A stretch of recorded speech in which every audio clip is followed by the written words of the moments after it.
It's a big day for you guys. You also just recently mentioned that Venezuela will get Sputnik V. Argentina is getting their first shot today. The administration starts today to distribute it. How quickly can you get these doses to Venezuela? Well, I think we can get some already in January. And as you mentioned, Argentina is very important because vaccination started today. There is huge demand from Latin America, and we will be trying to get as many doses as we can starting from January to some of the key nations in Latin America, and then we'll increase and supply more in February and March. For countries that have not worked with us before, we can only start supplying in March of next year.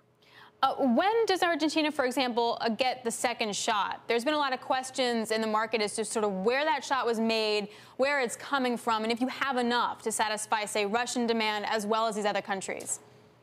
Of course we do. So they will get their second shot on schedule, which is, in January, and we will basically go exactly through the schedule that we agreed with them. And of course, Russia is vaccinating Russians, but we are also working with a number of nations who understand the benefit of our vaccine, which is proven safe platform of human adenovirus and high efficacy. So we'll be supplying them, of course, on schedule.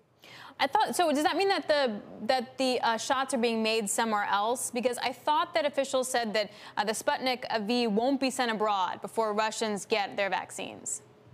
Well, we actually have great 4 companies in Russia who are manufacturing Sputnik V vaccine, but we also set up partnership to manufacture Sputnik in Brazil, India, Korea, and China, and some other nations. So today is actually a good day for us. We received the first batch manufactured in Korea. So we have set up manufacturing base to produce more than 500 million doses, people doses next year. In US, you call it 1 billion doses because you count 1 people dose as 2 doses. So basically, we have a big supply base outside of Russia that will be supplying markets outside of Russia. I see. Okay. There's also been some reports that not a lot of Russia necessarily wants to take the Sputnik V vaccine. How many people have been vaccinated there, and how do you get them to want to get the shot? Well, first of all, lots of people do want to get the shot. Our estimate is, and we did the survey, that more than 42% of the people would like to get vaccinated, near term. And this is similar as in many other nations where it's about 50-50.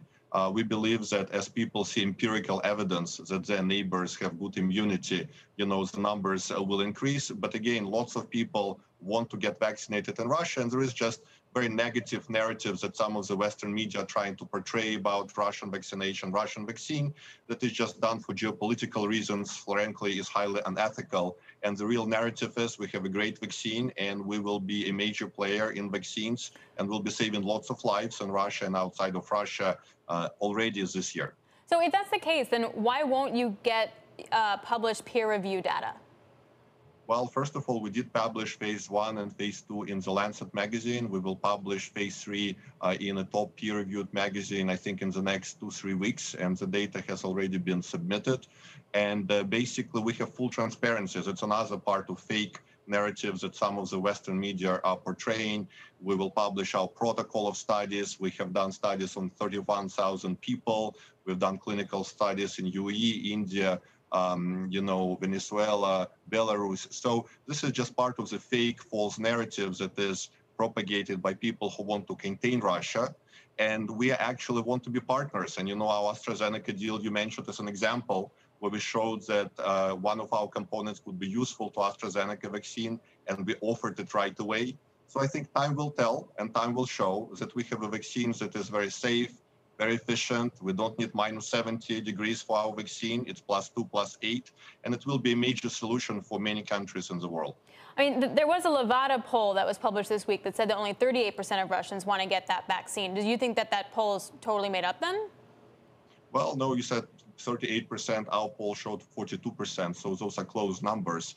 But again, it's very clearly that you see, and you will see in January as well, our vaccine is demanded by many people around the world. In Russia, people are being vaccinated. We have lots of people vaccinated.